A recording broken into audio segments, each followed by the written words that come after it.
সুপ্রিয় দর্শক, আসসালামু আলাইকুম।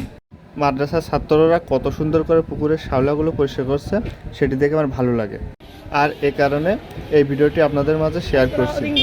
আশা করি মাদ্রাসার ছাত্রদের এই মহৎ উদ্যোগটি আপনার কাছে ভালো লাগবে।